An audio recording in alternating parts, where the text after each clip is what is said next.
Hello friends, welcome back to movie magnetic. Kuttram Purindhavan, the guilty one. నాకు కూడా గిల్టీగానే ఉంది, సరిగ్గా ప్రొనౌన్స్ చేశానా లేదా అని. ఇదొక క్రైమ్ థ్రిల్లర్ సిరీస్. ఇవాళే సోనీ లివ్లో స్ట్రీమింగ్లోకి వచ్చింది. మొత్తం 7 ఎపిసోడ్స్ ఉన్నాయి, కానీ ఎపిసోడ్స్ రన్ టైం మాత్రం బిలో 40 మినిట్సే ఉంది. సో త్వరగానే కంప్లీట్ అయిపోయింది. సరే, ఇంకా ఎలా ఉంది ఏంటి అని చూసేద్దాం. దానికన్నా ముందు ఈ వీడియోని లైక్ చేయండి. ఛానల్ని ఫస్ట్ టైం చూస్తున్నారంటే మన ఛానల్లో కంటెంట్ ఒకసారి చెక్ చేసి నచ్చితే సబ్స్క్రైబ్ చేసుకోండి, సపోర్ట్ చేయండి. Thank you. ఇంకా స్టోరీలోకి వెళ్తే, ఒక చిన్న విలేజ్లో జరిగే కథ ఇది. భాస్కర్ ఒక ఫార్మసిస్ట్, ఆల్మోస్ట్ రిటైర్మెంట్కి దగ్గరలో ఉంటాడు. ఈ రిటైర్మెంట్తో వచ్చే మనీతో తన గ్రాండ్ సన్కి ట్రీట్మెంట్ చేయించాలి అని ప్లానింగ్లో ఉంటాడు.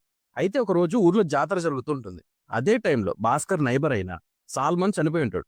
అడిషనల్గా సాల్మన్ కూతురు మెర్సీ మిస్ అవుతుంది.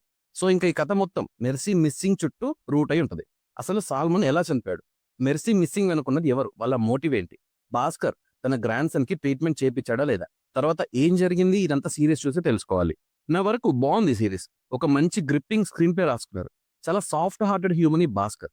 అతనికి అనుకోకుండా సంబంధం లేకుండా వచ్చిన సిచ్యువేషన్ ని ఎలా ఫేస్ చేశాడు అనే పాయింట్ ని బాగా ప్రజెంట్ చేశారు. క్యారెక్టర్స్ చాలానే ఉంటాయి, బట్ కొన్ని మెయిన్ క్యారెక్టర్స్ చుట్టూ ఎక్కువ ఫోకస్ ఉంటుంది. సిరీస్ లో సస్పెన్స్ ని త్రూ అవుట్ క్యారీ చేశారు. అసలు దీని వెనకున్నది ఎవరు, ఎందుకు అనే పాయింట్ రివీలింగ్ కూడా ఇంట్రెస్టింగ్ గా ఉంది. ఫస్ట్ 2 ఎపిసోడ్స్ మాత్రం కొంచెం స్లోగా అనిపిస్తాయి. ఇక్కడే మనకి అసలు ఏం జరుగుతుంది, సిచ్యువేషన్స్ ఏంటి, ఇదంతా చూపిస్తారు. ఇక్కడే కొంచెం స్లోగా అనిపిస్తుంది, బట్ వన్స్ థర్డ్ ఎపిసోడ్ నుంచి ఇంకా డెప్త్ లోకి వెళ్తుంది. ఇక్కడ నుంచి ఇంకా బాగుంటుంది. నాకు అసలు ఏం తెలియదు ఈ సిరీస్ కోసం, ట్రైలర్ టీజర్ ఏం చూడలేదు. ఇది ఒక క్రైమ్ థ్రిల్లర్ అని కూడా ఇన్ఫర్మేషన్ లేకుండా స్టార్ట్ చేశా, బట్ నాకైతే అన్ఎక్స్పెక్టెడ్ గా ఉంది.